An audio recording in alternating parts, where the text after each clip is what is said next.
區參與廣播節目 CIBS 土炮電影人。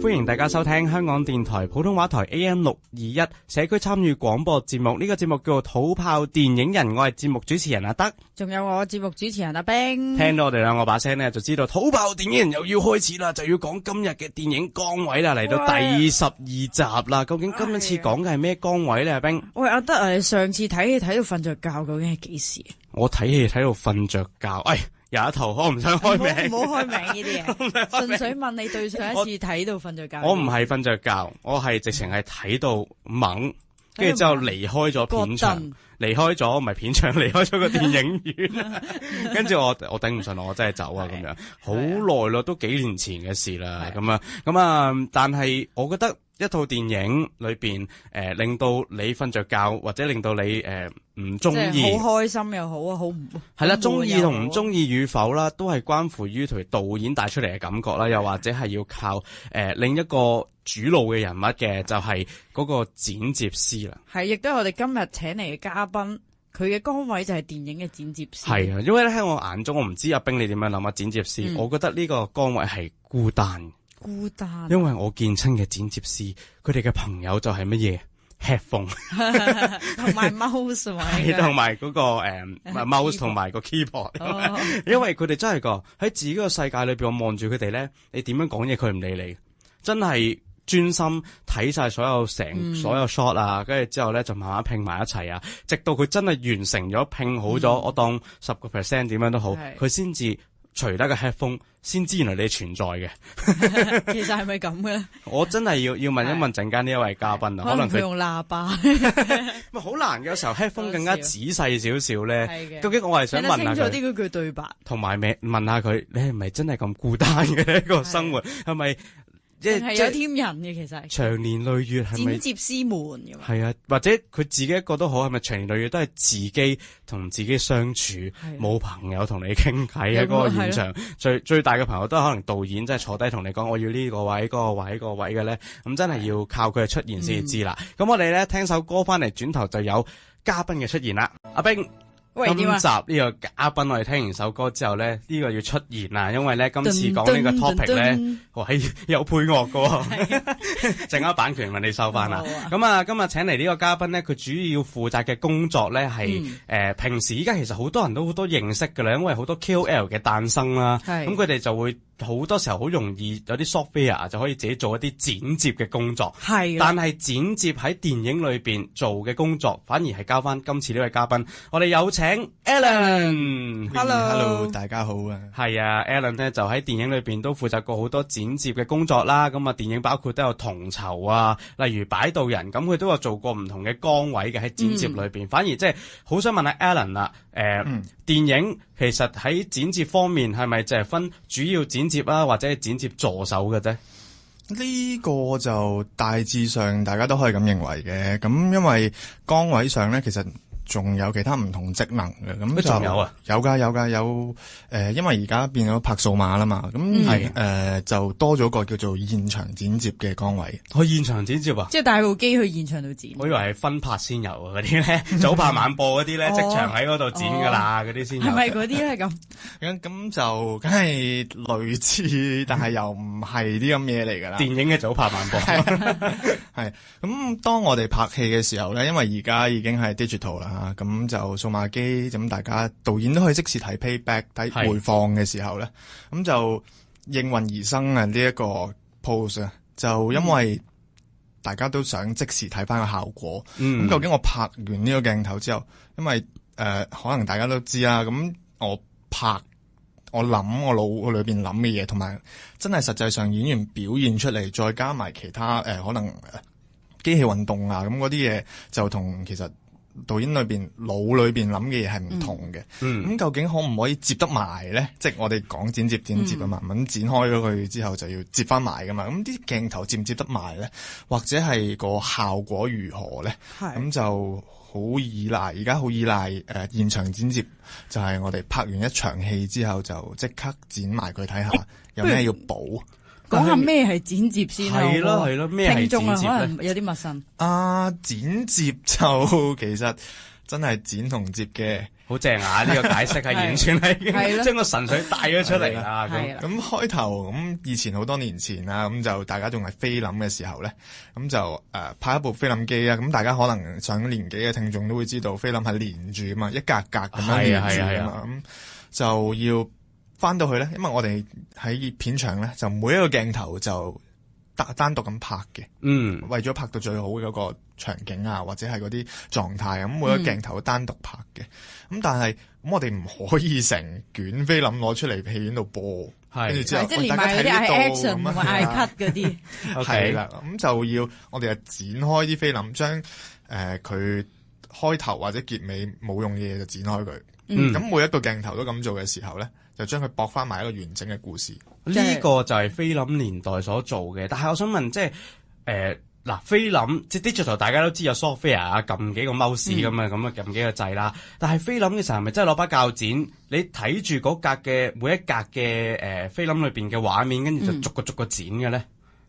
其實就真係咁嘅。咁我哋有個工具嘅。咁曾經我都見過啦，因為我唔喺嗰個年代度開始做嘅。咁但係曾經我都接觸過呢啲嘢嘅。咁就有一個小工具啦。咁我就其實唔知佢叫咩名嚟嘅。咁但係佢就會係將菲林放咗上去之後，去到特定一格裁開佢，然之後再駁翻埋第二卷。佢係一個機器咁樣。一個小工具啦，機械咁樣咯。但係駁埋又係點樣嘅？因為你覺得哇，菲林斷開咗，咁好奇怪咯。咁點樣接駁嘅咧？咁就攞翻啲膠紙黐翻埋佢嘅，不過係唔簡單嘅啫。係不過係專用嘅膠紙。因為菲林年代咧，就其實部機係機械嚟嘅，咁佢要捲個菲林嘅。咁如果你黐得唔好咧，啲膠紙咧，佢可能會中間斷開啊，或者係卡帶。係啦，或者係擺得太耐咧，啲菲林上面嘅膠紙都黃啊、霉啊、脆啊，咁就會斷開咯，播下。原來剪接真係有呢個動作㗎。因為我曾經咧接翻埋啲都聽過，即係譬如做開電台嘅朋友嗰啲咧，又係上咗年紀啦嚇，因為digital 年代又冇呢個問題啦。以前都係好似電影咁樣咧，將嗰啲膠帶啊，咁佢知佢哋又係啦，其實膠帶咁樣咧，佢就大餅啲嘅，但係就好幼嘅。嗰啲磁帶係啦，係啊磁帶。咁跟住咧，佢哋都係攞出嚟用膠剪剪，膠剪剪。咁跟住咧就再用膠紙黐翻埋，跟住就變咗一條聲就剪接過咁樣咯。係啊，即係同電影都係即係有異曲同工之妙咁樣啦。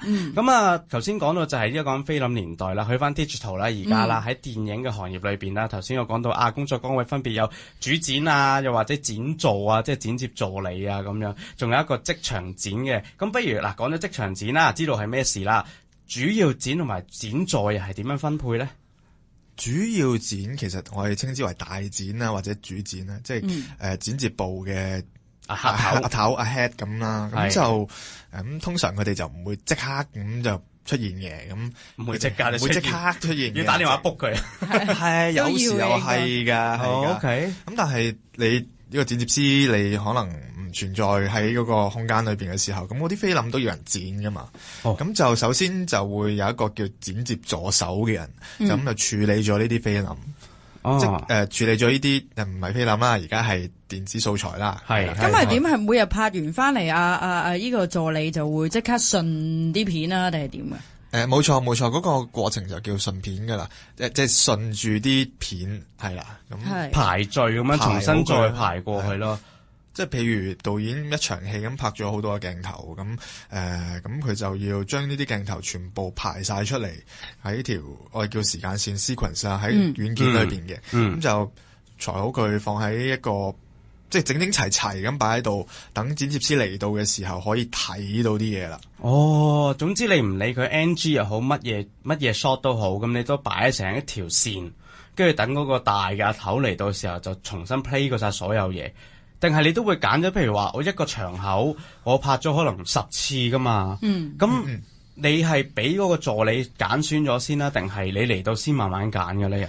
又應該係其實就睇翻個默契或者個團隊合作嘅。主剪有時候就想睇睇究竟嗰場嘅效果係點啊？即係話你就咁俾一堆嘢佢睇嘅時候，佢會冇可能要做多好多工序啊。咁就有時候會助手剪咗一次先嘅，將啲 good take 啦，咁即係好拍得好嘅素材攞出嚟，即係每個鏡頭攞翻個 good take 出嚟，然之後就接埋佢變成一場戲咁，咁就等剪接師大概睇下嗰件事係點發生嘅。就係咁樣啦。咁我知道，譬如剪接師其實應該同導演係都好密切嘅溝通嚟噶嘛。咁你都係要一開始會唔會跟阿導演一齊做創作部裏邊，即係創作部裏邊嘅critical thinking 啊？咁定係其實你之後等到佢慢慢拍完啦，你先再同導演一齊坐低一齊剪嘅咧？其實呢樣嘢就睇翻嗰個剪接師同導演嘅默契，即係你哋熟唔熟，同埋都好其實好取決於你嗰個製作流程啊。咁有時候好多時候都係做好啦，就揾剪接師嚟做好先揾剪接師，即穩定噶啦，做好剪接師先出現拍完噶啦啲戲。咁但係有啲剪接師係會中意喺套戲仲發生緊，仲現在進行式嘅時候，就跟住現場去做嘅。即係都係 case by case 嘅啫。冇錯。所以唔怪得之頭先佢話有好多剪接師係預約嘅。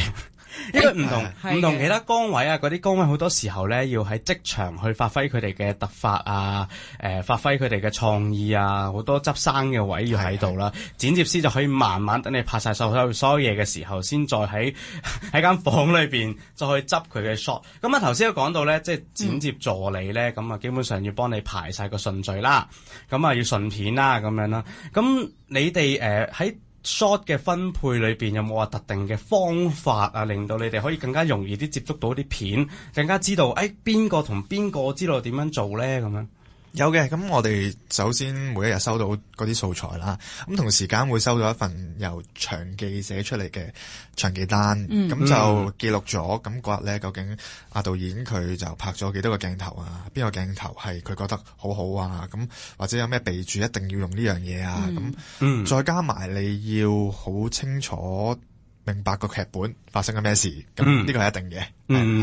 咁有咗呢幾樣嘢之後，嗱，你有劇本啦，即係個設計圖啦，有咗場記送俾你嗰份單啦，咁即係嗰份記錄啦，同埋你手上嘅影像素材嘅時候，你就大致上可以估到導演你究竟係想向邊個方向發展，即係要睇得到導演佢拍嘅時候嗰個重點。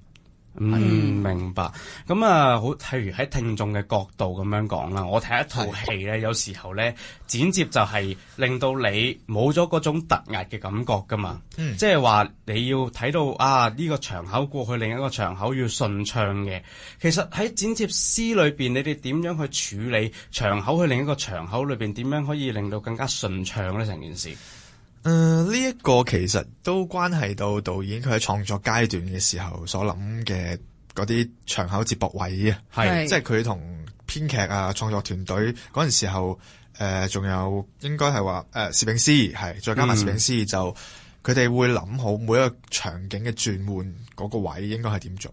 即係例如嗰架的士經過，跟住下一場就由一架的士經過。係啦，即係呢啲要諗好嘅咁。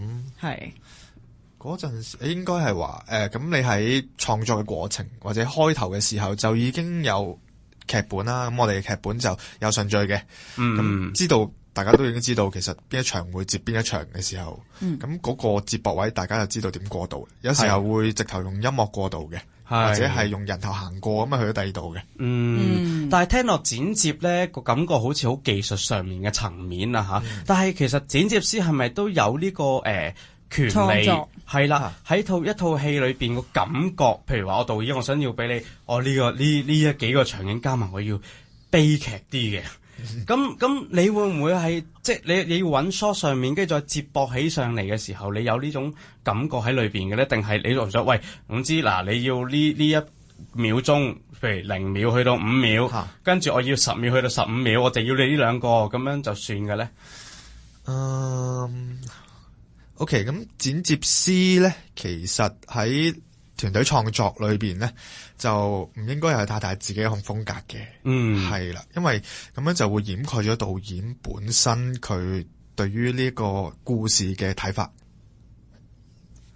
明白。咁但係我知道 Alan 咧自己都有參與過好多大電影啦，咁啊港產片啦，咁裏邊剪接嘅崗位嘅，咁啊主剪都做過，剪接助手都做過。咁但係喺一啲比較大嘅製作裏邊咧，個流程又會係點樣嘅咧？你成套戲，哇！因為有陣時咧，你會諗到你睇就容易咯，個半鐘頭嘅戲，但係你拍嘅可能拍4-5個鐘或者更加多嘅時候，你點樣將佢拼翻埋一齊咧？又同埋仲有好多嗰啲 CG shot 嘅嘛，而家係啊。咁其實喺片場拍攝啦，咁大製作就一定會配備有剪接助手嘅。咁如果你話係對於剪接要求高啲嘅導演咧，可能徐克導演咁啦。咁就我都知道會直頭有個棚喺度，即係有個帳幕喺度，有個臨時剪接室喺現場度嘅。哇，咁誇張啊！淨係臨時剪接室啫，我以為嗰啲帳幕通常都係俾人休息嗰啲位嚟。哦，唔係嘅，咁我原來都可以喺裏邊即刻做一個剪接嘅。係啦，咁就睇翻嗰套戲嗰個故事有幾多可能係特技鏡頭啊，咁嗰啲咧就都會請翻個專人嚟即時去做嗰啲綠布景啊，嗰啲特效啊，咁嗰啲。不過呢啲就係隔離部門嘅嘢嚟嘅。咁如果你話現場剪接嘅話，咁其實就係為咗避免要重拍啦，咁就所以一定要確保我哋嗰場拍得到，有足夠嘅素材，咁樣，所以就有現場剪接啦。咁之後嘅流程其實都係送翻去俾剪接助理做啊，跟住之後就交翻去剪接師嗰度啊。咁不過就我哋日積月累咁拍啦，咁每日拍一場咁，可能拍下拍下咧，咁每日剪一場，咁其實可以連得翻埋噶咯。其實你都其實好多時候都有諗啦。其實喺拍攝嘅過程裏邊，一路拍一路剪，起碼到最後尾呢一次過抌啲片過嚟咧，比起呢一種嘅情況咧，更加容易啲接受啊。因為跟住拍，起碼我知道發生緊咩事，突然間一次過，喂，hard disk好多片。自己睇，咁我哋死啦！拍咗幾耐啊？拍咗半年。係啊，拍咗半年，點揾啊呢啲 shot？但係我想即係問下，因為你有參與過同籌啦，同籌係一部關於即係監獄嘅電影啦，裏邊。咁你知監獄裏邊會有打交噶嘛，好混亂嘅場面噶嘛。咁呢一類型嘅 shot，你又會點樣去處理咧？即係通常咁亂啊，咁多嘢，咁多人你又。係啦，咁當時咧我就好似阿德咁講啦，其實我就真係收到個 hard disk，然之後就喂裏邊有一堆嘢，你就翻去參詳下先啦。好多人打交，好多人打交，係好多打交鏡頭，咁係好激烈嘅，咁就當時就真係有啲要用啲時間去咪咯呢啲嘢，我哋會叫佢咪一咪先，或者掄一掄啲嘢先啦。咁就好似之前頭先咁講咁做。睇翻啲剪接助手做過嗰啲嘢，就 study 一下，我哋學習或者係研究一下嗰啲嘢究竟點發生，然之後就試一試用自己方法去剪一剪先。咁剪完之後咧，我哋就會同導演啊、監製啊咁嗰啲開會，攞啲片出嚟，大家研究一下。咁究竟呢個方向啱唔啱我哋呢部戲？係咪呢個風格？咁導演啊，你哋有啲咩嘅要求啊，或者係覺得有啲咩？其實方向唔啱咁樣咧，咁就傾一傾啦。咁集思廣益嘅，即係電影嘅精神嚟嘅，我覺得呢個。但係咧，我想問下剪接裏邊有冇分話你要剪幾多 cut， 定係導演話要幾多 cut 就幾多 cut 嘅咧？咁咁就其實有時候咧，我哋剪得太多咧，其實大家觀眾都會好煩亂，或者跟唔到啊。係跟唔到嘅。咁你又話有冇導演話要剪幾多 cut 咧？咁就我又未遇過啲咁嘅嘢。但係我意思係話唔係話 final cut 有幾多 cut 咧？即係譬如話我要我剪咗 first draft， 咁一定係 first cut 俾咗導演睇先。導演有啲咩要更改啦，有啲咩要加，有啲咩要減，你知又有 second cut 噶嘛？你哋有冇通常係一套電影有幾多 cut 俾導演？譬如話3-4 cut 已經係可以去 final 啦，定係導演我突然間要總之一定又要改又要整個新嘅 cut 出嚟嘅咧？其實好似你咁講啦， 3-4 cut 就已經可以 final 噶啦，係簡單嘅就3-4 cut 可以 final 嘅，就已經搞掂啦。但係之前有好多 cut 嘅應該，每一場都有10 cut，你諗下，跟住順一次套戲有3-4 cut，我覺得好辛苦嘅，因為我都要俾剪接師唞下頭先啊，因為我覺得剪接要睇好多睇 mon 睇好多 shot 咧，對眼係好攰嘅，同埋今日嚟訪問個口都好攰。係咯，今日係錄音喎。係啦，所以俾佢休息一下，轉個頭我哋繼續有土炮電影人。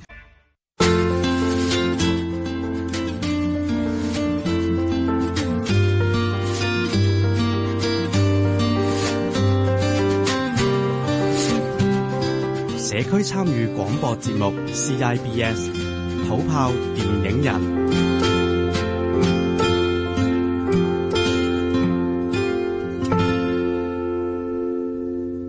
歡迎大家收聽香港電台普通話台 AM621 社區參與廣播節目。呢個節目叫做土炮電影人，我係節目主持人阿德。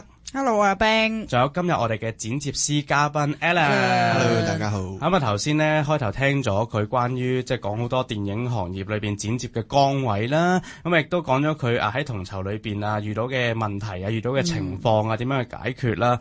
咁啊，依家都想了解一下作為一個剪接師啦吓。咁我知道剪接師都有佢自己困難之處嘅，因為咧頭先我講到話眼睛真係好疲累嘅，眼睛都想去旅行嘅有時候係啊。咁啊，你又點算咧？即係喺你嘅崗位裏邊有冇遇到啲困難嘅位？你覺得唔得，即係搞唔掂導演。分享下係咯。咁每日嘅工作其實都係翻到去我哋嘅 studio 啦，咁就會有間剪接房咁裏邊就擺部電腦，係，然之後有個好大嘅同我間房差唔多啦，然之後有張 sofa 咁啦，咁就冇㗎啦。sofa 係用嚟做咩嘅先？張 sofa 咧有客人嘅時候嚟睇片咧就坐客人嘅，即係老闆係老闆坐嘅。咁冇嘅時候咧，呢啲就唔准坐嘅，就攞嚟捱夜瞓嘅。哇，辛酸啊！呢個係咪通常都要通好多晚頂嘅咧？通常睇下視乎你嗰個計劃啊，你啲製作流程啊，咁趕唔趕啊？咁不過點為之趕先？最緊要係啦，點為之趕咧？係咯。咁其實就未聽過有唔趕嘅 project 嘅，因為後期你越拖得越耐咧，咁你製作費就會上漲嘅，咁所以就好多投資方啊或者係僱主都想快啲搞掂佢。哦，你講緊嘅製作費上漲係studio 係要 book 要俾錢嘅，定係點樣嘅咧？佢都要出糧嘅，我諗。係啦，咁燈油火蠟啊，或者係其他人嘅人工啊，咁都要嘅。明白。係 project 又唔可以拖太耐。咁啊，所以就要快快地完晒。佢通常咧俾一個期你係幾長噶？成個剪接喺一套戲裏邊。其實又冇話到係真係幾長嘅，咁通常都越快好，但係就取決於你嗰個 project 就有幾難做啦，有幾多後期嘅 department 牽涉落去啦，因為剪接就有啲似後期嘅一個中書咁嘅，咁我哋就做晒一堆嘢出嚟，咁睇下個成品點。咁之後就會交俾其他 department 噶啦。明白，因為頭先都有講到啦，譬如話後期有特技啦，我哋上一次訪問過啦。咁你知有配樂啦，係啦，有特效有剩嘅時候，要將佢拼翻埋一齊，再俾導演睇，可能你要等其他部門完成咗，你先可以開工噶嘛，係咪先？咁啊好多嘢啦。咁啊，除咗呢啲困難之外，你有冇遇到啲困難？即係頭先講話哎呀，導演，因為你頭先有提過好多嘢係取決於剪接師嘅。咁譬如係補拍又好，點樣都好，都係取決於你剪咗出嚟，你覺得個 feel 啱唔啱，舒唔舒服噶嘛？係啊，咁你會唔會遇到真係哎呀唔得，真係搞唔掂？你同我導演講都係要補拍啦咁樣咧？咁其實就有時係會遇到啲咁嘅情況嘅。不過首先都要同導演佢傾一傾，咁我哋係咪 firm 咗呢一個方向咁去做呢件事？你嘅創作，你嗰堆影像係唔係要行呢個風格？咁可能溫情啊，定係驚慄啊、搞笑啊、輕鬆啊，咁嗰啲風格同你一開頭想拍嗰樣嘢啱唔啱？如果唔啱嘅話咧，咁你需唔需要再拍過？咁同埋你拍嘅時候有冇拍漏咗一啲啊？可能你覺得呢個時候好似俾翻一個大頭啊，邊個演員好啲喎？係。呢個時候導演就會發現呢啲嘢嘅，咁就可以做俗稱一個 call shot 啊，我哋 call 一個 shot 喺後期剪接到 call shot 要邊個鏡頭，你哋有冇得補拍咁咯？OK，臨尾就加埋落去啦。即係剪接都未必係最後一件事，即係剪完仲可以再補拍。係啦，再補拍再剪，一套電影可以剪10年，應該有嘅嗰啲。係啊，有唔同嘅電影啦，好多係啊，好多大師嘅作品都係嘅，剪好多年嘅要。咁啊，但係講緊係頭先提到統籌。統籌係一個比較動作多嘅電影，因為佢 genre 都係叫 action 啦，係咪先？個 drama 加 action 啦。咁喺動作場面上面，你剪接師嘅困難之處又係點樣呢？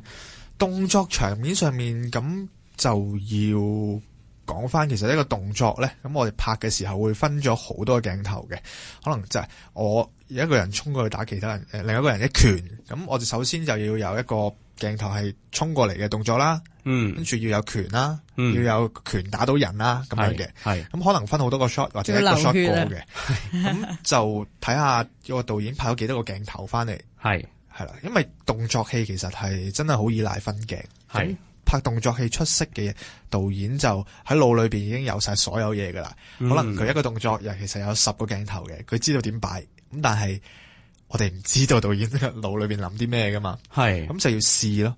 但係其實攞到上手嘅時候都會揾到個邏輯嘅。但係你講得好啱嘅就係要試啊嘛。但係試啊，譬如我拍完呢啲 shot 啊，你唔會話等到你剪接師剪嘅時候先睇先試。咁有時候可能即場頭先你所講嘅崗位叫做即場剪接啦咁樣。咁你拍咗好多，我唔講話打嘅 shot 咁簡單，可能有啲要呢層樓跳嗰層樓啊，好誇張殺破狼咁樣，哇呢度跳嗰度跳彈嚟彈去咁樣。咁呢一啲動作位你要即刻剪嘅時候，咪好辛苦咯？都壓力大㗎，因為現場剪接呢個崗位就係即時大家都等緊你嘅成果，即係你嘅嗰啲啱啱拍完嗰啲嘢究竟得唔得？大家都等睇呢一樣嘢，咁唔得咁其實就要即刻再拍過嘅。咁其實真係壓力大嘅。咁你話動作戲，尤其是係關剪接師啦，因為好嘅動作指導或者動作導演，其實佢腦裏邊已經知道晒。其實有幾多個鏡頭？頭先咁講，係可能呢場戲有100個鏡頭嘅，係100個鏡頭嘅，但係佢跳住嚟拍嘅。哦，係 ，OK，佢會跳住嚟拍，因為有時候啲角度啊、場景嘅限制咧，咁就會跳住嚟拍啦。拍晒呢紮先，之後再拍另一個部分。冇錯，咁呢個時候就要知道爭緊邊個鏡頭，現場剪接就係咁嘅用途。如果漏咗大鑊咁，係啦，咁就要即刻補翻啦。係啊，跟住又去 call shot 咯。或者嗰個演員已經剪晒佢啲頭髮，即係我諗住殺科啦。係啊，呢個真係啊，可能尾係剪咗頭髮，之前係長頭髮咁樣就真係死啊！呢個就係要戴假髮。咁就剪接師就要死。我有一個問題好想問嘅，我成日覺得剪接咧遇到一個問題，我會覺得好艱巨嘅工作嚟嘅，係當你剪驚慄片，係咪即係你剪動作冇乜嘢，剪笑片更加好啦，係咪？即係你純粹係要知道個喜感啊，點樣捉個節奏啫。但係剪驚慄片，你講緊係一間房自己一個人得張梳化陪住你，你仲要唔知梳化，平時有人做係咁彈出嚟，係啦。即係你明知佢係假都好啦，我相信剪接師都有自己，你連自己都要驚埋噶嘛？你有冇試過？即係譬如你讀書嘅時候，有冇試過剪一啲驚慄嘅作品啊？咁樣咧，驚慄嘅作品其實我就冇試過，亦都唔敢試啊，亦都真係未有機會做啦。咁都其實都係想做嘅一個層面嚟嘅。咁就不過就好，其實好依賴音樂嘅。係驚慄片好依賴音樂嘅，瞄咗佢，其實唔驚啦。跟住之後就，因為好多時候啲人咁講啊，睇鬼片熄咗聲，係啊，冇嘢啊，幾好啊，唔係好驚啫。係我明白聲效啊，嗰啲音樂啊，令帶到你嘅情緒。因為但係我好佩服佢一啲剪驚慄片嘅剪接師，因為自己要對，即係你唔係剪一次啊嘛，你係剪好多次再 play 咁樣噶嘛。係啊，呢啲就好犀利。你有冇話自己比較偏向咩類型嘅剪接嘅咧？我其實幾中意做笑片嘅，其實笑片啊，係啊，你本身有一個 funny 嘅人嚟嘅，少少啦，少少啊，咁啊，要見識下啲功架，因為笑片你覺得最難度嘅地方係咩咧？最難度嗰樣嘢其實就係度橋嗰陣時候，咁大家創作小組嗰邊已經度好晒啦，係，咁你點剪佢都其實關乎嗰個場景嘅氣氛嘅，係。咁有時候最難嗰樣嘢唔係引唔到自己笑啊，而係自己識笑人哋唔識笑。係即係要剪一套人哋睇得明嘅笑片係好難嘅。我都覺得係，因為頭先我提過話，講節奏嘅問題，嗰個節奏你點樣拿捏得好好，令到個氣氛帶動個情緒，大家會笑咧，呢個係最艱難嘅。係咁啊，呢個時候不如休息下先啦，阿冰，咁啊轉個頭繼續同阿 Alan 傾下偈。歡迎翻到嚟土炮電影人啊！有我主持人阿冰，仲有我阿德，同埋今日嘅嘉賓 Alan。Hello， 大家好。咁咧，今集我哋係講剪接啊，即係電影入邊。咁頭先咪後同阿 Alan 傾偈咧，發現佢除咗電影有剪過啦，佢花絮都有剪過。多範數個人。係啊，成日都講話唔可以淨係得一樣專長嘅。係嘅，其實而家咧，我哋成日喺網上面或者即係其他平台咧，都會見到啲電影或者一啲拍攝嘅幕後花絮，多咗人中意睇。我以前呢啲人會好唔留意，或者真係買開 DVD、VCD 嘅時候先發覺係啦，有個花絮製作特輯，咁咪睇下咯。但係而家因為彩蛋嘅出現呢，多咗人留意花絮幕後工作人員或者幕後演員做嘅嘢咯。咁我知道Alan 頭先講到啦，就係話佢都有參與花絮嘅，好多電影嘅花絮啊。電影嘅花絮同其他嘅花絮有冇啲咩大嘅分別嘅咧？主力係要攞啲乜嘢 shot 嘅咧？又其實花絮呢件事就係一個其實就係剪後邊鏡頭後邊咁有啲咩吸引人嘅嘢。咁鏡頭前面嘅故事大家都中意嘅話，咁佢想知道後邊大家點我哋嘅 crew member 點樣去完成呢件事嘅。係咁花絮其實就係一樣咁嘅事。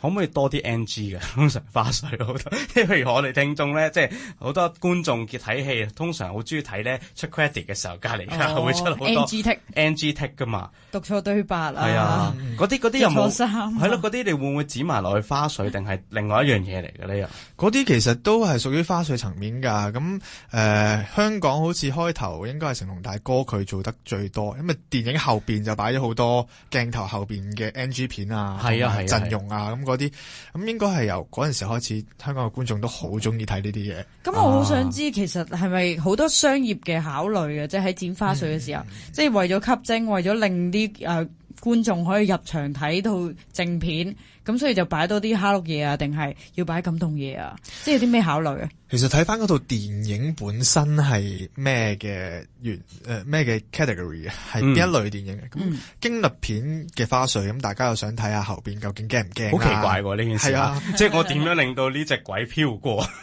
跟住有個花絮後邊有個碌咁樣送佢過去，隔離人放煙，係啦係啦，一個潑煙咁樣，或者乾冰啊。其實我反而真係未個鬼片有驚慄片有花絮，呢個真係好奇怪。我哋今晚翻去留意下，係咯，翻去 search 下有冇啲咁樣嘅先。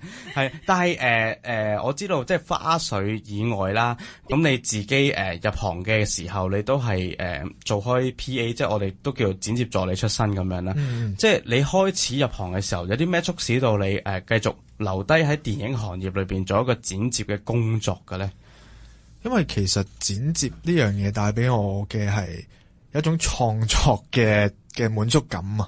滿足感添，係啊，因為雖然話頭先講過，作為一個剪接師唔可以有太大嘅風格，如果唔係會掩蓋咗導演佢想講嗰樣嘢。咁但係剪接師呢樣嘢，即係剪接工作呢件事本身就係將一啲好似積木咁將嗰件事慢慢疊起一齊，成為咗一件作品咧，好滿足嘅令人，同埋其實真係可以有好大嘅創作空間嘅，好多時候係。其實你點樣將唔同嘅片堆砌埋一齊，其實呢一個都係創作空間。咁但係可能你聽落，唔可以又唔可以掩蓋導演，但係自己又要發揮創作空間，可能喺個框框裏邊。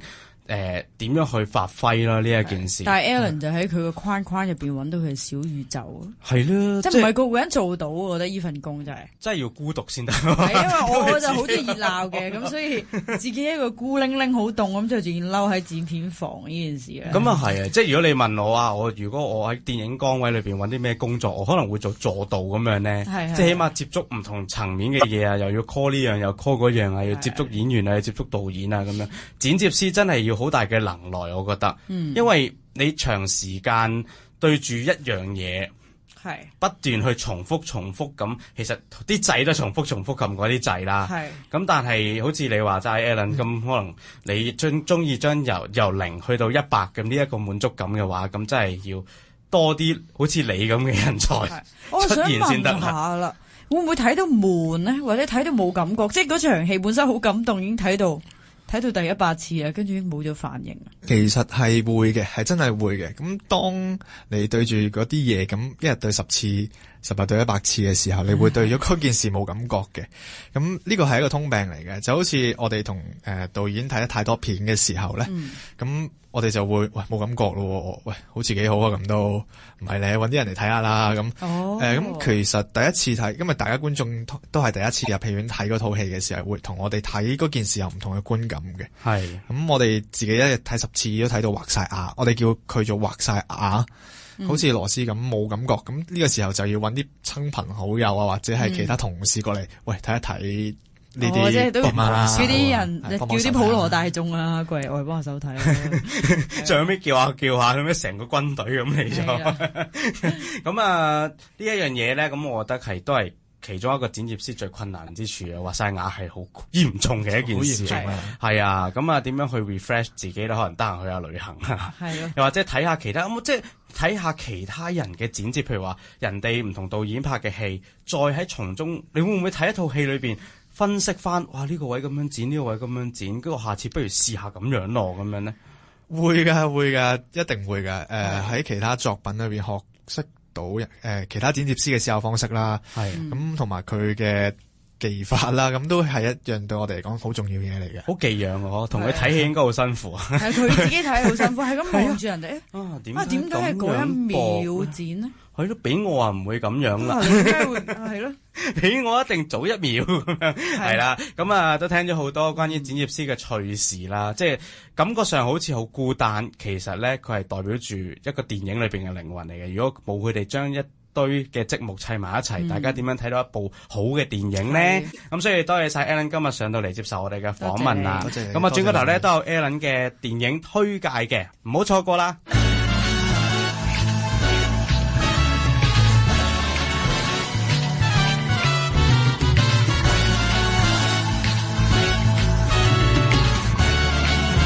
電影推介，大家好，我係剪接師 Alan。我今日要介紹嘅一套戲就係希臘導演安哲羅普洛斯嘅《霧中風景》。咁佢套戲裏邊講嘅就係好年紀細嘅子弟兩個人走上旅途去揾一個唔存在嘅爸爸。咁喺過程之中，佢哋遇到唔同嘅人，為佢哋帶嚟一段段嘅成長。而點解我會覺得呢套戲對我嚟講係重要，想推介俾大家嘅，係因為呢套戲係我第一套令我覺得原來電影可以咁美妙嘅電影嘅。因為自己本身由細到大都係睇港產片，睇一啲好似動作性好強啊，或者係娛樂性好高嘅電影。咁啊，對於一啲好慢或者好悶嘅就比較抗拒，唔係好想睇嘅。